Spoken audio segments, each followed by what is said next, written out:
معكم حلا مصطفى خطيب من قرية سرطة غرب محافظة سلفيت. أنا حاليا أدرس في جامعة القدس المفتوحة فرع نابلس، حاليا سنة رابعة جامعة.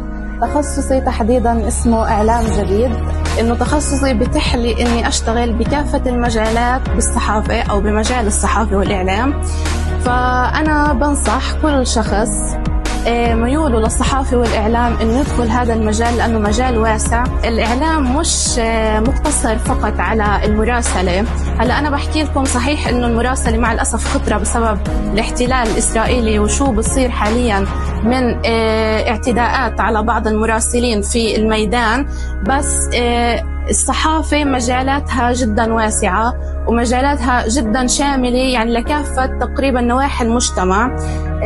في صحافة مكتوبة، صحافة مرئية، وصحافة مسموعة.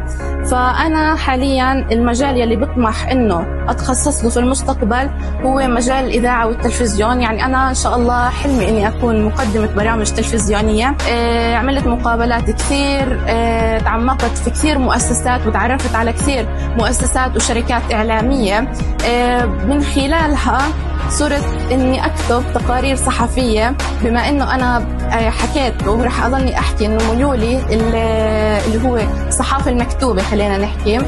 فالتجأت أو خلينا نحكي التجأت لكثير مؤسسات إنه أظهر لهم إنه إحنا الفئات الشبابية صح إنه لسه إحنا مش خريجين، بس في عنا قدرات إنه نقدر نكتب ونقدر ننشر مواد إعلامية. طبعا أول تقرير صحفي تم نشره باسمي كان في جريدة الحياة الجديدة، طبعا تحديدا بالصفحة الاقتصادية. كان بيحكي عن اقتصاد نابلس بعد حرب 7 أكتوبر.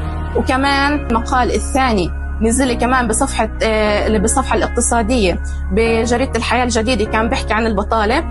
ومن ثم طبعا في بعض وكالات صارت تبعت لي وأنا أبعت لهم. كمان وصلت لشبكة فلسطين للأنباء شفاء. قدرت إنه أوصل فكرتي وأوصل خلينا نحكي نشاطي أو قدرتي على الكتابة الإعلامية لهاي الوكالة. فكثير بعت لهم مواد إعلامية وصار يعجبهم، وصرت أبعت أول بأول أي مادة إعلامية أقوم بكتابتها. فحاليا أنا عندي تقريبا أكثر من 22 تقرير صحفي تم نشره خلال هاي الشبكة أو هاي الوكالة. طبعا مش بس وكالة شفا، ما وقفت عند فئة معينة أو خلينا نحكي شبكة معينة. كمان تعمقت لإني أوصل لشبكة أصداء. وكمان صفحة المحرر التابعة لجامعة القدس المفتوحة كمان اللي كتير فيها تقارير ومقالات، بالإضافة لموقع أنت لها مؤخرا أصدر لي خلينا نحكي نوع من التشجيع، لأني لساتني بعدني طالبة، نوع من التشجيع إنهم نشروا خلينا نحكي سيرتي الذاتية وقصة نجاح تحت عنوان إعلاميات موقع أنت لها. توظفت في راديو الزيتونة FM محافظة سلفيت.